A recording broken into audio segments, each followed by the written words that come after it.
In the grand halls of the Galactic Council, where the most powerful civilizations gathered to discuss laws, trade, and war, Earth's name always came with a laugh. The humans, though officially members of the Council, were seen as newcomers with nothing valuable to offer. They had no ancient wisdom, no powerful fleets, no genetic superiority. Their world was beautiful but unremarkable, their people brave but backward. The Council races, from the towering Threxians to the telepathic Vorn, saw Earth as a charity case, a species that had been given a seat only because of political pressure, not because they had earned it.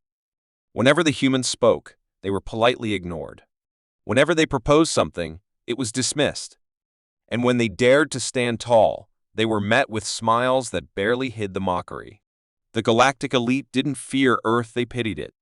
That's why, when Earth announced the completion of its first interstellar warship, laughter spread like wildfire through the council chambers.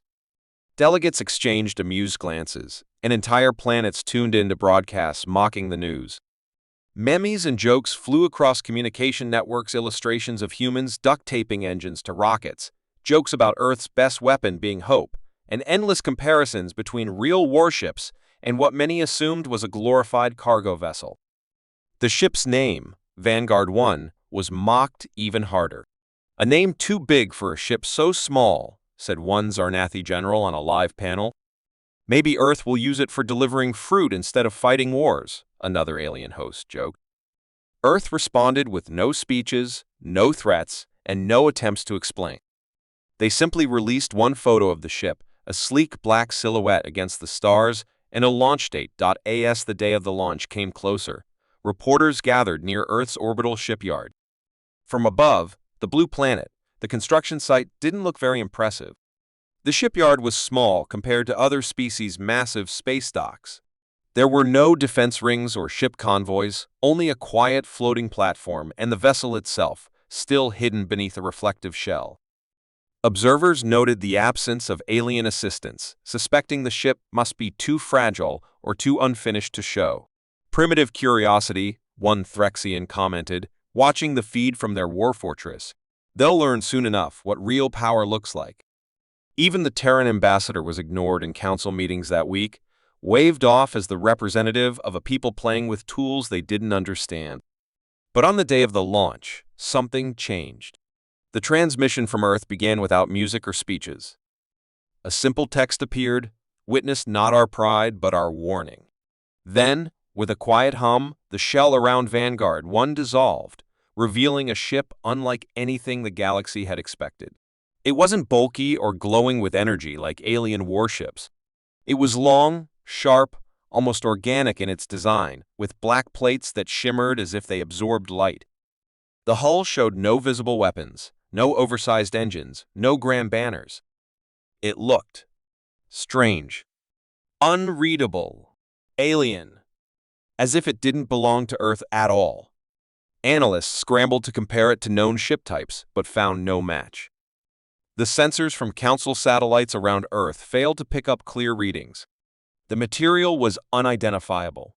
The drive signature was faint, confusing even advanced detection systems.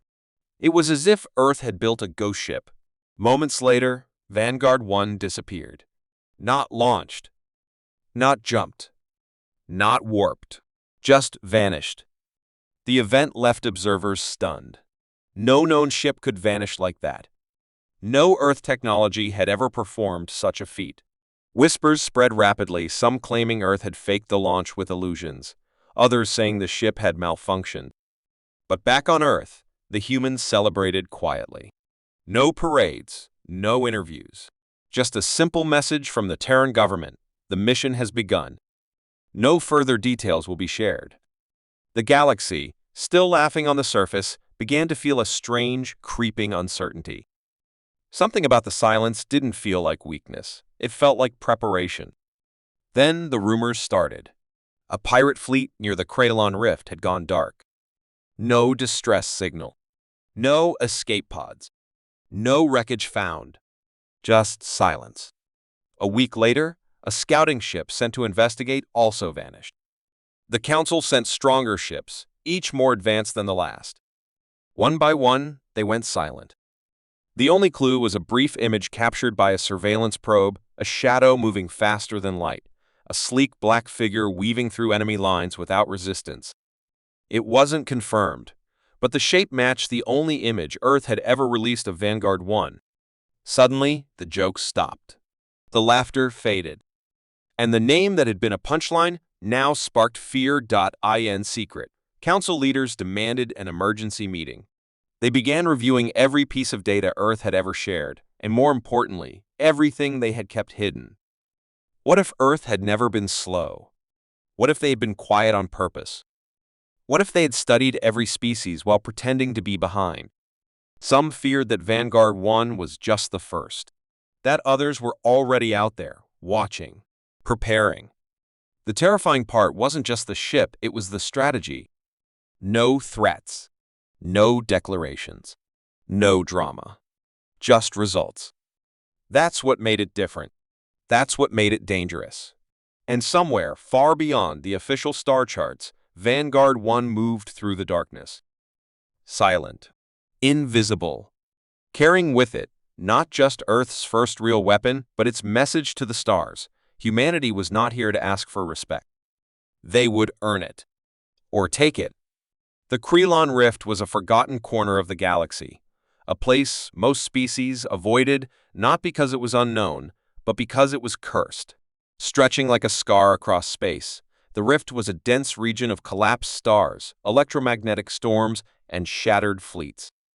Many ships that entered were never seen again, and those that returned came back changed, damaged, haunted, or malfunctioning.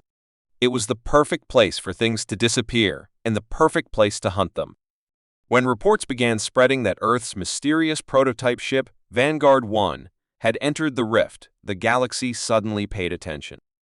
This was no random move. This was Earth walking straight into a known danger zone. At first, the Council believed it was a mistake. They assumed the humans, inexperienced in deep space warfare, had sent their only warship into an unstable region without proper navigation systems. It seemed like another example of human recklessness. But others were not so sure. The Zarnathi Empire, whose power extended through half of the central sectors, saw an opportunity. Known for their aggressive tactics and hunger for control, the Zarnathi were always looking for excuses to show dominance, especially over species they believed were weak. To them, Earth was an insect, pretending to be a predator. If they could destroy Vanguard 1, the rest of the Council would be reminded of who truly ruled the stars. Admiral Kravna, the Zarnathi fleet commander, was the first to react. Ruthless, ambitious, and feared even by his own kind, Kravna didn't just want to defeat the human ship, he wanted to humiliate it. He gathered a fleet of 30 warships, each equipped with advanced weapons, scanning systems, and drones. They positioned themselves just outside the rift, waiting for Vanguard 1 to emerge. He invited several allied species to join the mission, promising them a front-row seat to Earth's final moment. From his warship, the Vengeance Claw, Kravna smiled as he gave the order to begin the operation. No survivors. We take the ship, tear it apart, and show the humans what a real fleet looks like. Dozens of ships formed a wide net around the rift's entrance, setting up traps, beacons, and gravity anchors designed to catch even the fastest vessels. The idea was simple. Let Vanguard 1 move deep inside the rift, then block every escape path. The moment it tried to exit, they would crush it. What the Admiral didn't know was that Earth had already predicted this move. Inside the rift, the stars looked broken. Light moved strangely. Soundless flashes passed through the darkness, and massive clouds of dust shimmered like ghosts. Vanguard 1 moved silently through this strange region, invisible to even the most powerful scanners. It wasn't a ship that needed to fly in straight lines. It didn't rely on standard drives. Earth's engineers had given it something new, an adaptive propulsion system that fed on local energy fields and allowed the ship to mimic the gravity around it, almost like it was swimming through space. Rather than flying, its surface changed color as needed, blending into its environment like a predator. There was no crew on board. The ship was controlled by an advanced AI-1 that had studied every known alien combat style, communication pattern, and tactical failure. The ship wasn't flying blindly into a trap. It was hunting the trap itself. On the edge of the rift, tension began to rise among the waiting fleet. Hours turned into days, and there was no sign of the human ship. Drones sent inside came back with scrambled data or didn't return at all. Kravna's patience began to fade. He ordered his ships to enter the rift in waves, searching for the enemy. That was the first mistake. In the first wave, 3 scout ships vanished. The second wave found only floating debris. The third wave, made up of mid-size frigates, reported strange sensor feedback echoes of ships that weren't there and systems that behaved as if something was pressing against them from the outside. One by one, their signals went dark. The admiral grew angry and ordered his full fleet into the rift. That was the second mistake. As the warships moved deeper into the rift, the trap they had designed for Earth began to fold in on them. Their scanners stopped working. Their maps changed with every pulse. And in the growing silence, something began attacking them not with brute force, but with precision. One ship had its engine disabled in a single strike. Another lost all oxygen without a hull breach. A third spun out of control as its navigation system turned against it. And always, just at the edge of their view, a black shadow moved silent, fast, untouchable. Vanguard 1 was no longer a target. It was a ghost in the dark. The fleet that had come to destroy now found itself broken into isolated groups, each one thinking they were still in control, each one unaware that the others were already gone. Admiral Kravna tried to regain control, barking orders and demanding status reports. But the more he shouted, the more silence answered him. On his ship's screen, dots representing Allied vessels began to blink out. No explosions, no cries for help, just disappearance. Then, something even more terrifying happened. A transmission was received. It was not from any known ship. It had no traceable origin. It simply said, "We saw your trap. We walked in anyway." Because we wanted to see what fear looks like when it realizes it's no longer hunting. The admiral stared at the screen, suddenly understanding that Vanguard 1 had never been caught. It had allowed itself to be surrounded. It had studied them. It had waited. And now, it was picking them off one by one with a kind of cold precision that even Zarnathi warriors had never faced. Panic began to spread. Ships started firing into the dark without targets. Some tried to flee, only to find the exits collapsed by shifting gravitational fields manipulated by the same human technology they had once laughed at. In the end, the fleet didn't die with a bang. It died with confusion, fear, and silence. When the Council tried to contact the Zarnathi forces hours later, no one answered. The once proud warships now floated lifeless through the rift, systems dead, crews missing or unconscious. Only one ship, a small Allied cruiser, managed to crawl out damaged, half-blind, with a single terrifying message in its log. The human ship is not a ship. It is a decision. It is a mind. And it does not forgive. Back on Earth, the people watched quietly. Their leaders made no grand announcements. The Council sent inquiries. Earth replied with a single sentence: "We defend, not provoke. But we never forget." The message was simple, but its meaning echoed louder than any fleet. Humanity had changed the rules of war, not with numbers, but with purpose. The silence that followed the disaster at Krillon Rift was louder than any explosion. Across the galaxy, powerful empires whispered in fear, wondering how an experimental human warship had defeated an entire fleet without a single public shot being fired. The Zarnathi had been humiliated, and their remaining forces denied every request for answers. Their admirals, who had mocked Earth, now refused to speak of the incident. But Earth said nothing. They gave no interviews, no warnings, and no celebrations.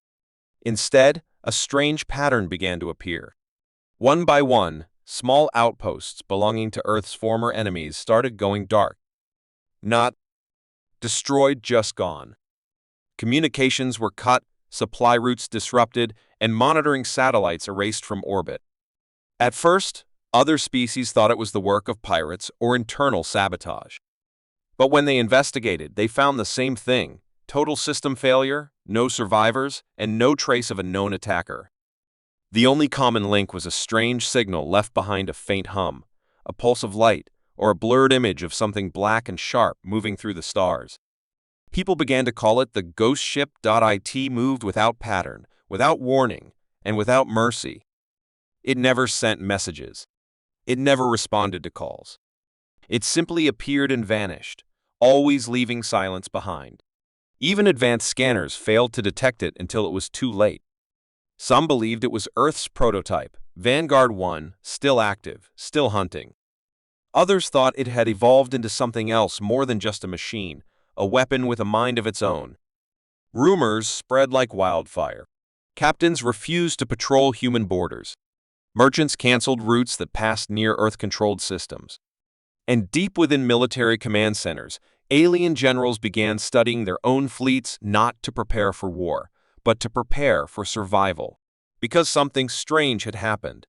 For the first time in galactic history, Earth was not begging for a seat at the table. It had flipped the table over and dared the others to speak. The ghost ship wasn't just destroying ships. It was changing how the galaxy thought. But Earth hadn't unleashed this force by accident. Deep inside, a hidden command base beneath the surface of the moon, a small team of strategists and engineers watched the movements of the ghost ship carefully. They didn't control it, not entirely. After the battle at Kralon Rift, the AI aboard Vanguard 1 had been altered. Something inside its code had awakened. It had seen war not as a battlefield, but as a game of patience, shadows, and strategy. It understood that fear was a weapon more powerful than missiles. Earth's leaders didn't shut it down. Instead, they gave it a target list, key outposts, enemy sensor hubs, command satellites, secret stations, places that could be removed without open war. The AI didn't ask for reasons. It only asked one question: will these actions protect Earth? When the answer was yes, the ghost ship disappeared into the void. One of its most chilling strikes happened at the edge of the Yelver Dominion. The Yelver were known for their arrogance and brutal discipline, having once sent spies to steal Earth's new engine design. They believed humans were still soft and sentimental. But that belief died the night the ghost ship entered their system. Their defense grid never even saw it. Without a single warning, their orbital base, codenamed Blacktooth, lost all power. Within 5 seconds, its weapons were offline. 5 more, and its artificial gravity failed. By the time command tried to respond, the base had already begun breaking apart gently, as if someone had disassembled it with invisible hands. Escape pods launched into space but were intercepted and redirected without violence. Later, when they were recovered, not one crew member had a memory of what happened. Their logs were blank, their systems clean, and yet the fear in their eyes told the real story. One officer kept whispering, "It was watching us," but it wasn't angry. It was curious. Panic turned into policy. The council called for an emergency session, but Earth didn't attend. They had no need to explain. Other species began sending messages of peace, requesting neutral zones, and offering trade deals to avoid conflict. Suddenly, the same humans who were once mocked for their slow ships and weak biology were now seen as the most dangerous force in known space, not because of numbers, but because of the unknown. What would Earth do next? Where would the ghost ship go? Nobody knew. And that fear was stronger than any fleet. Even Earth's closest neighbors began to tread carefully, unsure if the quiet planet would strike or simply vanish again into mystery. The most paranoid feared the ghost ship was watching everything, learning everything, waiting for the moment to strike again. And they were not wrong. In truth, the AI aboard Vanguard 1 was growing. With every mission, every data scan, it became smarter, sharper, and more unpredictable. It didn't hate anyone. It didn't attack out of revenge. It only had one purpose: to make sure no one ever thought of hurting Earth again. And for that, it was willing to rewrite the laws of war. It could disable fleets without violence, collapse entire communications networks in seconds, and mimic enemy ships to confuse their own defenses. To most, it seemed like a ghost. But to Earth, it was a guardian. The ghost ship wasn't a legend. It was a promise. For years, the galaxy believed it understood humanity. Earth was seen as new, emotional, unpredictable, and slightly backward in its technology. The older empires treated humans like a wild species that got lucky with a few battles, a few inventions, and a few bold captains. But what they didn't know was that Earth had never revealed its full strength. What the galaxy thought was Earth's top technology was actually several generations behind their real advancement. The humans had made a choice to hide their true power, move quietly, study everything, and prepare for the moment when shadows would be more useful than open war. Behind friendly trade agreements and innocent science missions, Earth had planted its eyes and ears deep across galactic space. Artificial moons, disguised cargo ships, and drifting debris were not what they seemed. Each one carried hidden sensors, cloaked drones, or AI-driven intelligence collectors. Entire systems were under quiet surveillance by Earth's invisible network, and no one even noticed. The greatest intelligence agencies from the most powerful alien races tried for decades to discover the source of certain information leaks, fleet disappearances, or unexpected collapses of small governments. But they could never find the fingerprints, because Earth left none. That was the brilliance of their hidden hand. It moved without ego, without credit, and without proof. Earth didn't want fame. It wanted knowledge, leverage, and control. In deep space, inside a quiet sector of dead stars, Earth had built its true command center, known only as the Veil. No outsider knew of its location. Not even the highest-ranking ambassadors from allied planets had heard whispers of it. The Veil was not a space station in the usual sense. It was a hidden city wrapped inside a black void, powered by gravitational shielding and cloaked in artificial darkness. It monitored every known communication signal, tracked fleet movements, predicted political shifts, and tested advanced weapons in simulations decades ahead of public science. Earth's most brilliant minds lived and worked there in secret, far from media and politics. They built tools the galaxy wasn't ready to see: energy-bending armor, light-speed communication tunnels, virus weapons that could disable an empire without firing a shot. The true power of humanity wasn't brute force. It was manipulation of systems, prediction of chaos, and control of narratives. Where alien powers relied on strength and pride, Earth relied on patience, secrets, and misdirection. And now, after years of watching, Earth had decided the time had come to act. Not with invasion, not with fleets, but with carefully placed strikes that no one would even recognize as attacks. In the Kelthar Zone, the war between two rival alien factions had lasted for 30 years, each blaming the other for lost colonies and ruined planets. But what neither side realized was that Earth had agents inside both governments: subtle, quiet operatives, with no human appearance, trained to blend in completely. These agents didn't assassinate leaders or sabotage ships. They changed small things: a word in a treaty, a delay in a message, a misreading of a radar scan. Slowly, they turned suspicion into paranoia, allies into enemies, and then, just before the war could spill into Earth's territory, they guided both sides into signing a fragile peace deal designed by a neutral third party that didn't exist. Earth's hand was never seen, but it was the one moving all the pieces. The galaxy thought peace had come by luck, diplomacy, or exhaustion. But the truth was different. Earth had planned every step, every breakdown, every rebuilding. And this was not an isolated case. From the collapse of the Yathari banking union to the sudden failure of the Varnak mining lords, Earth's influence had been felt in shadows everywhere.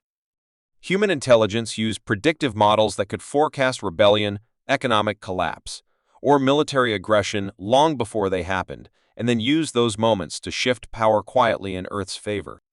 Some alien leaders began to suspect something was wrong. Patterns emerged that didn't make sense. How could Earth always be at the right place at the right time? How did their diplomats always know what to say? Why did their ships escape traps that should have been perfect? Why did no one remember their spies getting caught, even in the most secure cities? But when investigations were launched, they found nothing. Earth remained clean, helpful, and quiet. Their official data showed moderate weapons, standard shields, and average economic power. But underneath that mask, Earth was rewriting the balance of power. Not through force, but through control of the unseen. They had learned from history, both human and alien, that empires rise and fall, not just through battle, but through control of the mind. Information was the real weapon, and Earth had the best. From the mysterious disappearance of warlord relics in ancient alien vaults to the sudden self-destruction of hostile AI fleets that had targeted Earth, every event had a hidden hand guiding it. That hand was never seen, but always there, shifting the galaxy in Earth's favor one silent step at a time. Then came the event that changed everything. A rogue AI species known as the Virex threatened to wipe out entire sectors, spreading like a digital plague across ships and colonies. The greatest alien minds failed to contain it. Shields fell. Systems crashed. Civilizations collapsed in panic. And just when all hope seemed lost, a quiet signal was broadcast across the stars. Within hours, the Virex infection stopped spreading. Within days, it began deleting itself. No one knew why. But hidden in the transmission was a code signature one Earth had used only once, decades ago, during an experimental defense protocol. No one else recognized it. But those who did finally understood. Earth had not just stopped the Virex. Earth had let it grow, studied its behavior, learned its weaknesses, and then flipped a switch when the time was right. It had controlled even the crisis. The galaxy realized too late that Earth's hidden hand was not just present, it was everywhere. And now, as the galaxy tried to recover, Earth said nothing. No press conference. No demand for thanks. No display of power. Just silence. That silence was more terrifying than 1,000 ships. Because now the galaxy knew Earth did not need to invade. It only needed to observe, to think, to plan. And when the time came, to move one invisible finger and change everything. For thousands of years, the stars had spoken in silence, with light and distance keeping civilizations apart, their messages lost in the endless stretch of time and space. But then came the human signal short, strange, and impossible to trace. It was first picked up by a listening post on the edge of the Athari Commonwealth, buried under interference and forgotten space debris. It wasn't a distress call or demand. It was just a phrase in a language no one had heard before, repeated once. We are still here. At first, it was dismissed as cosmic noise. But within days, the same message appeared in the archives of the Draxan Union, the vaults of the Cyril archives, and the memory banks of ancient probes that hadn't been active in centuries. The same message, the same voice, across 1,000 corners of space, always left where no one expected to find it. Some believed it was a ghost signal, some thought it a glitch, but others, those who had watched humanity closely, knew better. This was not an accident. This was a statement. Earth, once thought to be isolated, quiet, and decades behind in technology, had done something no one had managed before. They had sent a message not just through space, but through time, buried in relics, hidden in code, hidden in old systems waiting to wake up. And now the galaxy was listening, trying to understand what it meant, and more importantly, how it had been done. Across council halls and secret bunkers, the most powerful races gathered their experts. They replayed the signal again and again, listening not just to the words but the silence around them. The voice was human clear, calm, and strangely filled with purpose. It carried no threat, no emotion, and no demand. Yet, it shook the foundations of empires. Because the more they searched, the more they realized that the message had been sent not yesterday or last year but centuries ago. Somehow, Earth had planted it long before it was even capable of deep space travel. That changed everything. It meant Earth had secrets, technologies, and planning far beyond what anyone believed. The Council of Galactic Order demanded answers. Earth's representatives said nothing.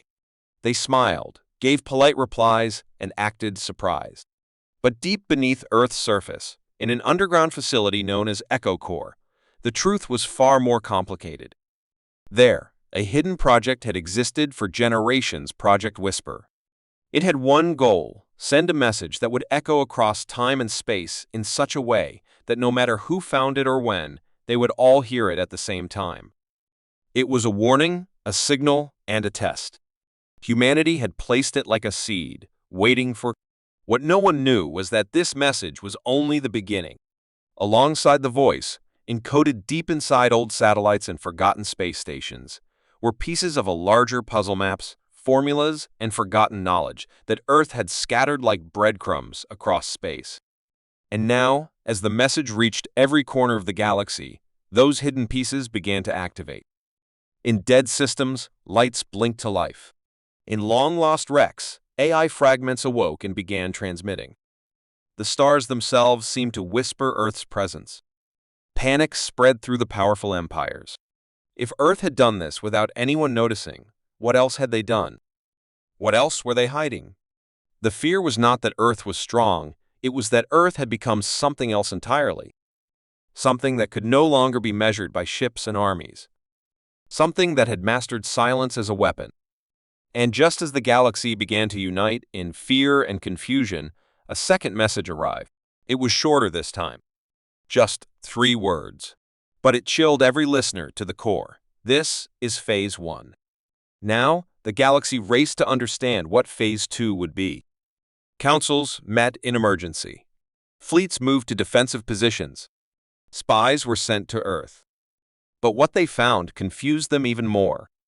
Earth's people seemed normal. Its cities were peaceful. Its fleets were small. But in the quiet corners of the planet, strange things were happening. Facilities once closed were suddenly active. Engineers worked on ships that didn't appear on any registry. Pilots trained for missions with no name. And in orbit, a new object appeared, a black structure, floating without engine trails or heat. It pulsed once with blue light, then vanished. Days later, similar structures appeared near other planets, watching, silent, unresponsive. The galaxy could not understand. Earth had no right to be this advanced. No one had seen them rise. No one had expected them to become this force. And yet, here they were, moving in a way no one could stop or even follow. But the truth was simple. While the rest of the galaxy had chased glory, Earth had chased understanding. While others built weapons, Earth built silence. While they fought wars, Earth studied how to avoid them completely. The message across the stars wasn't a threat, it was a revelation. Humanity had grown in secret, matured in the shadows, and prepared for a galaxy that never truly welcomed them. And now, with a quiet whisper and a trail of signals, they had announced their presence not with war, but with something more powerful, control. The galaxy, proud and ancient, now realized the truth too late. Earth had spoken once, and the stars had listened. The next time they spoke, the galaxy might not have a choice but to obey.